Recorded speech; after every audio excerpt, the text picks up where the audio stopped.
Hey, how's it going, everybody? And welcome to another episode of Riding with Raidhyn, one of the first in a while. Today, I wanted to talk about fighting game terminology, the code, if you will, the secret language, that thing you gotta learn in order to really feel like you know what's going on and that you're a part of this whole fighting game community. And it can be very daunting for a new player.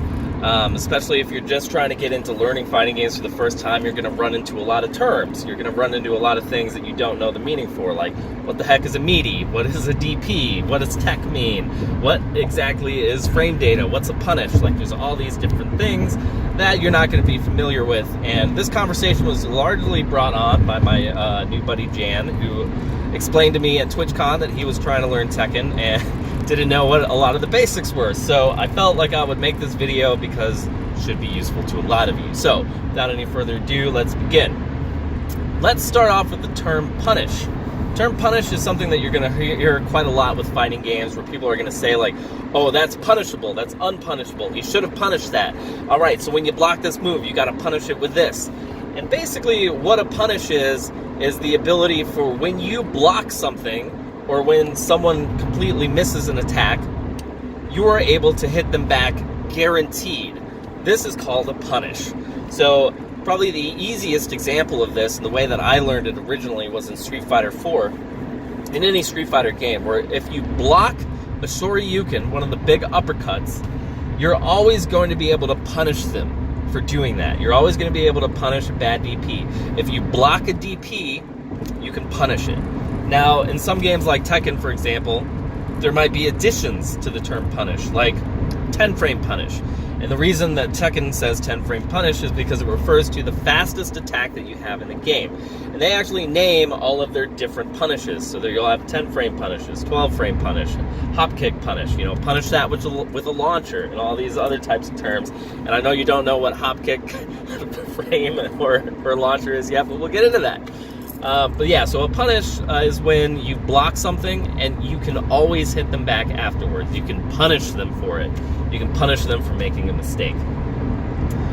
Next up, let's talk about frames, or frame data, and anytime anyone talks about frames. So this is going to be brief because there's whole videos available to you to go and look up what frame data is, but frames is basically where fighting games turn into math. So when people say, that's a 10-frame punish, what they mean by that is that your attack is coming out in 10 frames. It has to do with the way animation is counted for 60 frames per second, and I don't want to get into all the details here, but know when people are talking about frames, like they're referencing the animation data, the amount of visible frames at 60 frames per second that you see on the screen.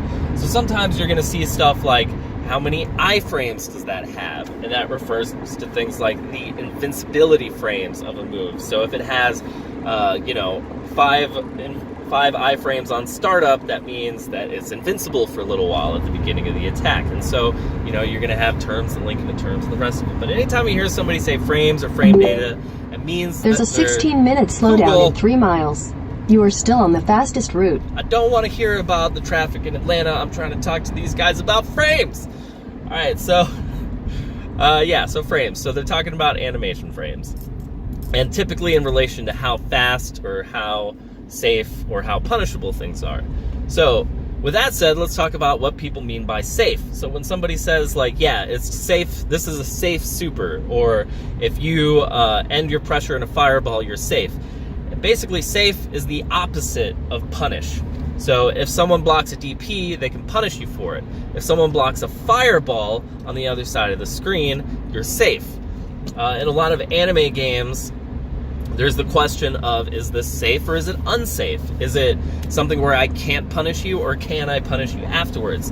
And so Under Night, which is a game I've been playing a lot of lately, has safe and unsafe supers, and you have to know the difference between the two. Some of the safe supers are designed to be an extension of pressure, or a pressure reset, and you spend 100 meter in order to continue, and you don't use it as part of a combo or a neutral, but you use it to extend pressure. And I know I just added 5 new things, so let's talk about what pressure is. So pressure is the number of things that you're doing while your opponent is blocking. So while your opponent is blocking, you can continue to throw out jabs, and you can continue to use a lot of safe moves where there's no gaps. and then that way you can continue pressuring your opponent. Now, I just said gaps. What do I mean by gaps? So gaps, when referring to pressure strings, and by strings I mean a long string of moves strung together. Gaps are basically anywhere that I could input a invincible reversal or a DP or a super. So let's talk about what I mean by invincible reversal or DP. So if you ever hear anybody say DP or invincible, super, or reversal, typically what these all refer to is a move that has a lot of invincibility frame at the startup. And so what this means is that any opportunity you have to use one of these moves, you're completely invincible for a long duration of time, usually until the other person gets hit. So Shoryukens in Street Fighter, Rage Arts kind of work this way in Tekken. All the big super flashy moves typically have invincible frames on startup. Some of them do, some of them don't, whatever. So when I say there's a gap in pressure, what I mean by that is there's an area in the pressure where if someone's on point, they can respond with a DP. They can respond with maybe a jab. They can see that gap and they can super their ass out of there, and that way they're not dealing with pressure anymore and they strike back.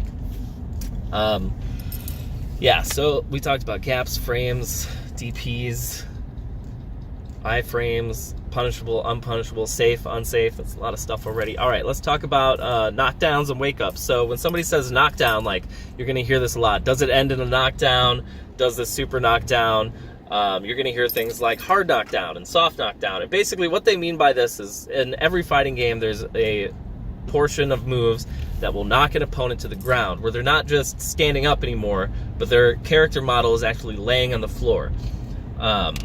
And every game, every fighting game has different mechanics and different things surrounding it based on when a character is knocked down.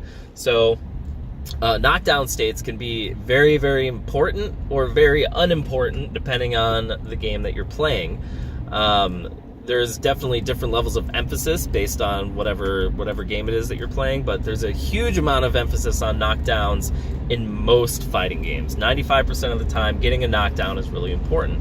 You're going to hear things like soft knockdown and hard knockdown. Basically, the difference between those two, and you hear this a lot in Dragon Ball FighterZ, and you'll also hear it in, I want to say Mortal Kombat, I could be wrong, but basically the difference is the amount of time that the opponent is forced to stay on the ground. So a soft knockdown typically means that you can get up immediately, but a hard knockdown means that they can't get up for a certain amount of frames, which, as we know before, is an indicator of time based on the amount of animation frames that are going on in 60 frames per second. So a soft knockdown, you might be able to get up on frame 1. A hard knockdown, you might not be able to get up until frame 32. And that gives the opponent half a second to run his knockdown game on you, which is often referred to as oki or okizemi, which is the Japanese term for what you do to an opponent after you've knocked them down, and what that whole mind game, metagame is around a knockdown. Now, the inverse of a knockdown is a wake up or get up. Typically, you're going to hear wake up. This was some slang that was devised together based on the idea that, hey, if your character's lying down on the ground asleep, he's got to wake up. He's got to get up. So if you hear wake up or wake up attack or wake up options or what should I do on wake up, they're talking about what happens after a hard knockdown of some kind. So you see this a lot, like in Tekken. Your wake up options are very plentiful. You can roll, you can immediately go into a block, you can attack back. There's a lot of wake up options in 3D games. In 2D games, typically what there is there's, because of those knockdown frames, before you can do another input, you usually have the option to wake up in super, or wake up in reversal, or wake up and press a button, or jab, or throw a special out, or what have you. So the knockdown wake up game is an important part of everything that ties fighting games together. One of the other terms that you're going to hear a lot is cross-up. So a cross-up is an interesting fighting game technique that's present in almost all 2D fighters, if not all of them. Dragon Ball being an exception, usually. So a cross-up is basically a move that hits behind you while you're in the air. So if you jump over someone and let's say they're holding back to block, but you jump over them, and so as soon as your character model crosses over the opponent, they're holding back. Well, now that you're on the other side of them, because you've crossed over, they are now pushing forward instead of holding back. And what that means is that you've hit them with an attack that they thought they would be blocking, but they blocked the wrong direction. You cross them up. And a cross-up is a interesting thing that was very, very, very prevalent in Street Fighter games, especially Street Fighter 4. I remember cross-ups being one of those things that was they were a lot more ambiguous in Street Fighter 4, and they were also a critical part to actually being able to play the game at any kind of competent level, was understanding cross-ups and how to block them, when to block them, all this kind of stuff. So cross-ups, that's the thing. If you're playing a 3D fighter, you're going to hear mix-ups a lot. You're going to hear mix-ups in every fighting game, but you're going to hear high-low mix-ups, or mid-low or mid-high mix-ups. And you're going to hear mix-ups in every fighting game, let's be honest. So mix-ups are basically where you change your attack patterns in such a way so that you throw in something that your opponent has to block differently besides just holding down back. And one of the critical components to a mix-up is ingredients like cross-ups, ingredients like grabs, ingredients like overheads, which an overhead, for those of you not in the know, is in 2D fighters, you have to stand that blocking. Instead of crouch blocking, you have to stand up because it goes over your head, which I guess is where it came from. So you have overheads that you got to block high. In 3D games, you have lows and you've got mids. So, you can block everything standing except for lows, which you have to crouch block. And then if you're crouch blocking, you can get punished by getting hit with a mid. And yes, you can get punished for blocking wrong. That's the thing. So the mix-up is when you incorporate all of these things. And cross-ups are a very important ingredient for mix-ups because, people are expecting to have to block your jump in. You're going to be plus afterwards, but then, you hit them with a fast cross-up. They didn't react in time. Oh, boy. Oh, that's a lot of terminology in 12 minutes. I'm trying to think about any of the other critical things. I know that there is a lot of fighting game terminology. A lot of these are things that just take time to learn. I know that there's got to be dictionaries of this stuff out there. One of the other things, I guess, is things related to inputs. So every fighting game is going to have a different notation system for how people talk about combos and list out moves and that type of thing. And typically you can find the explanation for these pinned on the discords for each game or on wikis and what have you. But there's typically one of the most prevalent styles is the numpad notation style. So you see a series of numbers and typically followed by a letter like A, B, C, D, etc. Or if they have like unique buttons like K, you'll see that as well. So you'll see stuff like 236 and 214 and 634 and like all these other things. Basically, it's the number representation of where your stick is or where your pad position is based on the number pad seen on any common keyboard. So if you're looking at stuff on your computer and you see some numpad notation, and you can look over your numpad and you can figure out what directions they mean by looking at that. And pretty soon it becomes kind of second nature to understand what those are. But everyone has different systems. For example, like Tekken doesn't have a numpad system. It has F for forward, B for back, DB for down back, down forward for down forward, and then plus a number 1, 2, 3, 4 based on what button you're pressing. So every game has its different notation. If you're looking to get into a game of any kind, go to that game's Discord, go to the forums or wiki and look up what notation system it uses. There's usually something that clearly documents what it is. And even though it can be very confusing at first, after a little bit of time, it becomes like a second language.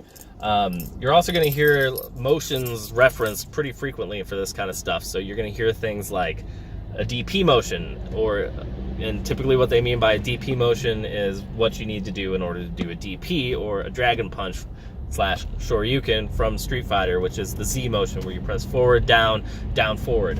In some games, they don't have Dragon Punch motions. They don't have DP motions. They've only got quarter circles, 2, 3, 6, or half circles, 4, 2, 1, 3, 6. And other ones will have 360s, which means a full circle around, or 720s, which means 2 full circles around. You usually see those in grapplers. You're going to have things like charge characters, and what they mean by charge characters is instead of having these motion inputs, you have characters where you hold back for a second and then press forward in a button, or you hold down for a second and you press up in a button, and these are called charge characters because you have to charge a direction for a while. There continues to be a lot of other terminology that I could talk about that might be a little obvious, like meter, resources. Usually when people say resources, they mean any kind of meter or special one-use type of functions that these games have, like the burst or overdrive in BlazBlue, or Vorpal in Undernight, and those kind of things. There is, let's see, what else is pretty critical about stuff? I guess meaty is another one that's kind of weird. You're going to hear the word meaty, like, hit some meaty, got him with the meaty setup, the, meaty on wake up, the meaty. So basically what they mean by meaty is it's a move where when you use it, the opponent who is waking up has no opportunity to put in any kind of input that doesn't have invincibility frames on frame 1, because if they do anything besides block or an invincible move, the attack is hitting the meaty. It's already active as they wake up into the attack, where it's already hit the active portion of its animation. It's already got a hitbox that already will hurt you. And so what this does is it prevents people from pressing buttons on wake up, because when you knock someone down, it is still your turn.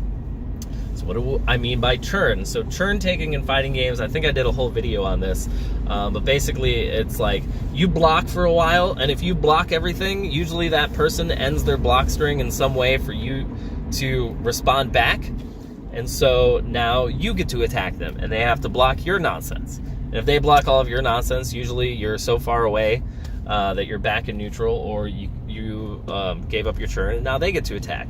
So what does neutral mean? Neutral is basically the state where neither of you are attacking or blocking, where both of you are just on the screen. So in neutral, you get a lot of, or not attacking or blocking, because you can attack in neutral and you can't block in neutral, but it's where neither of you are actively being in a blocking state, right? Where both of you are just on the screen and you're moving around, you're trying to get a hit, you're throwing out projectiles, all that kind of stuff. What do people mean by projectiles? So projectiles refer to any kind of attack that is detached from your character. So a fireball from Street Fighter, Street Fighter 2, the fireball was the first projectile, the Hadouken. And since then, everything that is disconnected from your character and your character model is considered a projectile. So all the gun characters in Injustice, all of, Scorpion's freaking Get Over Here chain, the Eltnum guns and the Undernight, and in Tekken you've got Akuma, who's got a flippin' projectile, and you've got Keese, who's got a projectile because they're 2D characters in a 3D game, and Eliza, of course, because she's in there. So yeah, all those things. So yeah, I think that's a lot of stuff. There's definitely more terminology and more things that I could go into. There's certainly a lot of slang that continues to exist in the FGC. So I don't know, maybe what I'll do is one day I'll sit down and make another video, and I'll just talk through some recent experiences that I had, and then just define every unusual term or piece of slang that I use. But this is going to be it for now. Thank you everybody for watching this video. I hope that if you are starting your fighting game journey, that this has been helpful for you. I really do appreciate every one of you who not only A, is watching my stuff, but B, is actually cares enough about the game that they're trying to learn to go out and do research and learn stuff. And I mean, that is 95% of what it takes to become good at fighting games, is that mentality, that ability and desire to go out after information and to learn and improve, and to understand that you can be taught and that you can train and that you can excel, but that you got to put in the legwork. So big shout outs to anybody watching this video. You guys are the best. Don't forget to hop in my Discord, follow me on Twitter, give me a follow on Mixer, all that good stuff, because this is the life. I say the things, you guys press the buttons. All right, thanks everybody. Raidhyn out.